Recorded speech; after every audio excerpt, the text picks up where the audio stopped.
मांडी घालून मान ठोकून. मुख्यमंत्री देवेंद्र फडणवीस राज ठाकरेंच्या भेटीला गेले आहेत. आता विधानसभेमध्ये राज ठाकरे सोबत यावी त्यांची भूमिका होती, मात्र ते आले नाही. त्यानंतर त्यांची टीका आणि आता भेट कसं बघताय? मी काय बघणार, कसं काय त्यात बघण्यासारखं काय आहे? राज ठाकरे यांनी शिवाजी पार्कला एक कॅफे खोललेलं एवढंच मला माहिती आहे. तिथे लोक चहा पानाला येत असतात सातत्यानं आणि तो सगळ्यांसाठी खुला आहे आणि चांगली गोष्ट आहे. राजकारणामध्ये असं चहापान होत असतं आणि एक चांगला कॅफे असेल तर लोक जात येत राहतात. लोकांनी छान नजारा समोर पाहायला मिळतो, बसायला जागा मिळते, उत्तम.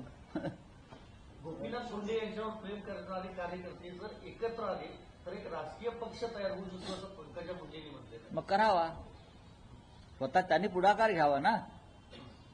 गोपीनाथराव मुंडे यांच्यावरती आमचंही प्रेम होतंच ना. गोपीनाथराव मुंडे हे त्या काळात युतीचे समर्थक होते. युती उभी करण्यामध्ये, टिकवण्यामध्ये त्यांचंही मोठं योगदान होतं.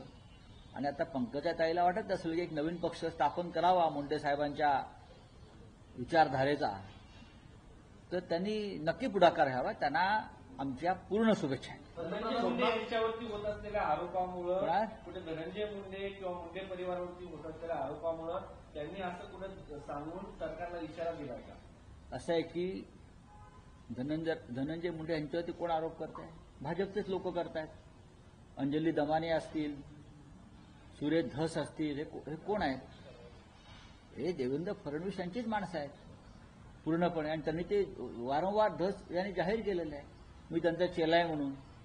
आता गुरुच्या परवानगीशिवाय चेला असे आरोप करू शकतो का? किंवा अशा प्रकारची माहिती प्रशासनातली अत्यंत बारीक माहिती जी अंजली दमानिया देत आहेत, कोणीतरी त्यांना फाईल आणून देत आहे तेवढीच मार्किंग करून. मग चांगली गोष्ट आहे. भ्रष्टाचार त्यानिमित्तानं समोर येत असेल तर ते कोणी का देईना, कोणत्या मार्गानं. महाराष्ट्रात त्याचे स्वागत व्हायला पाहिजे. अमेरिकेचं विमान अमृतसरमध्ये लँड झालं आणि त्यानंतर काही दिवसातच पंतप्रधान मोदी अमेरिका दौऱ्यावर जात आहेत.